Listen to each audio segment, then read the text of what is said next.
Miraculously, we know how to breathe the minute we enter this world. But do we really know how to breathe when it comes to running? Okay, I know we've all got the basics mastered, but what if there's more to it than we realise? Could we actually be limiting our running progression due to inefficient breathing?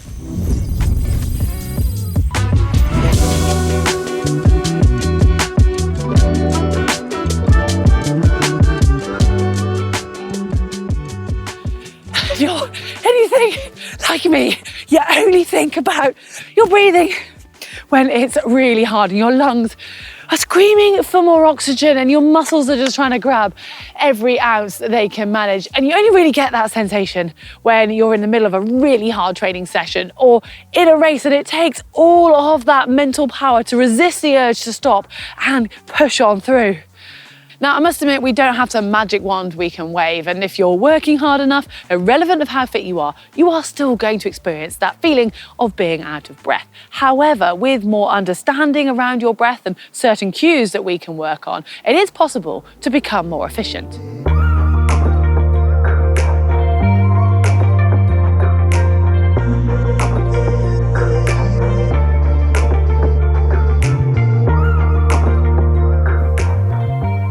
I want to take breathing back to basics. It's like learning to walk before you run. In this case, we're going to look at breathing whilst lying down, before sitting, before walking, and so on. And taking a really close look at our breathing can just remind us of this often overlooked skill and how to do it properly. Now, if you've done a fair bit of yoga or maybe played a musical instrument or a wind instrument, you'll already be aware of diaphragmatic breathing. Now, don't worry, it's nothing spiritual. It's just going to be concentrating on the breath one step at a time so we can optimize our available lung capacity. So it helps to find a quiet place so you can concentrate on the task, lie down on your back in a comfortable position. Keep your upper chest and shoulders still. And I'll focus on raising your belly as you inhale and then lower your belly as you exhale. Experiment with first breathing just through your nose and then progress this to in through your nose and out through your mouth. Once you feel you've got the pattern of your belly rising on each breath, you can think of dividing your breath into 3 parts. Now, it might be easier if you're in a comfortable seated position for this, but do experiment with your position.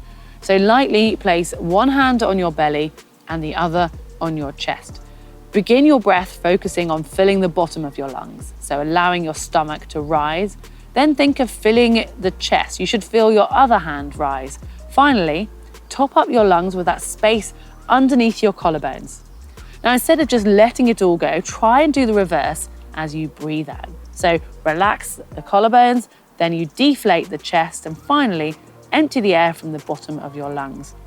And if you can, keep a count of 3 for each phase of in-breath and then again on the out-breath.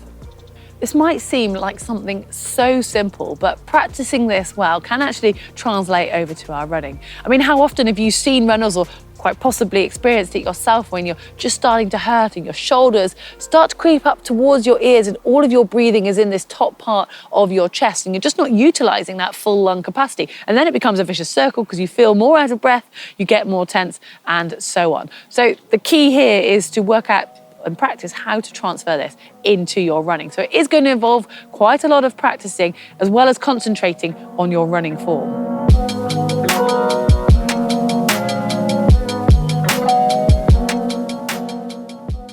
Back to the physiology and mechanics of running and breathing. Why do we actually get out of breath? I mean, if you get fitter, you can run faster, but you're still going to be pushing your body to the maximum. So fitness just becomes a bit of a marker, really. Now, when you are exercising, in order to propel ourselves forward, our muscles obviously have to contract. And in order to do that, they need to have energy as well as oxygen. And one of the byproducts of that action is carbon dioxide, which we obviously need to emit. And it's actually the buildup of carbon dioxide that triggers us to feel out of breath. So it triggers us to breathe faster and to breathe deeper. Well, with fitness less of a factor, it's actually form that can play more of a part. Now, irrelevant of breathing, for good form, we talk about having relaxed shoulders, a nice open chest, that forward lean from the hips and a relaxed jaw. Well, all of those will massively help with your breathing as well. Now, in fact, recently we did a video with Olympic champion Gwen Jorgensen, and she shared a drill that works on both your core and your breathing. Standing tall, raise your arms above your head without letting your rib cage lift. Yep, it's harder than it looks. and concentrate on breathing using your diaphragm to pull down and open the lungs, so letting your tummy move out. Now keep your arms high and begin walking naturally. One arm will reach higher than the other as you step forwards. And this requires quite a lot of concentration, as it requires you to stay tall, yet keeping your shoulders relaxed. Go away, practice this ahead of your runs to remind yourself of this technique. Well, a couple of final points I want to cover on the topic of breathing. The first one is a little on the controversial side, nose breathing or mouth breathing, and it does split people. But before I give you my opinion, I would love to know what you guys do or what you think you do. Do let me know in the comments section below. Now, as with anything that is splitting opinion, you can find evidence to support either side. But when you're working really hard, whether in training or in racing, you do need to get as much oxygen into your lungs and to your muscles as possible. And mouth breathing is going to allow you to optimize that. Now, yes, nose breathing does have its advantages. It helps filter the air. So if you're somewhere where it's a bit cold or it's a bit dry, it'll warm and moisten that air, so it helps with your lungs. But if you're doing anything more than a gentle jog, I'd suggest nose breathing would be more limiting.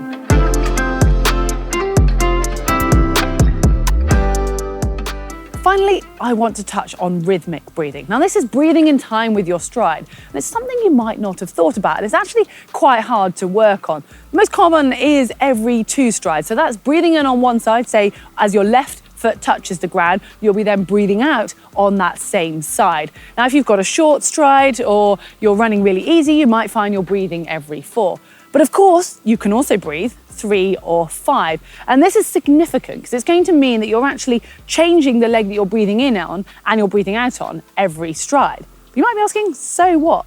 Well, there's been some research done out of the University of Utah that has proven that the most amount of stress on running through your body is on that out breath. So if you think about it, if you're always doing an even stride pattern with your breathing, you're always going to be putting more stress through one side of your body. And you might notice that maybe you get niggles in your lower body on one side more than the other. And I'm not saying that is the reason, but it might be something that's just worth thinking about because it could actually affect it. And there is even some evidence to suggest that rhythmic breathing on the same side can even influence a stitch, but that is less definitive. Well, who knew that something we've been doing since we've been born without probably ever thinking about could actually involve so much thought? Well, enjoy your next run and maybe just bring a little bit of awareness to your breath when you're out there. Hopefully you found this interesting, you've enjoyed it. Give us a like if so, and you can click on that globe to make sure you don't miss any more GTN videos.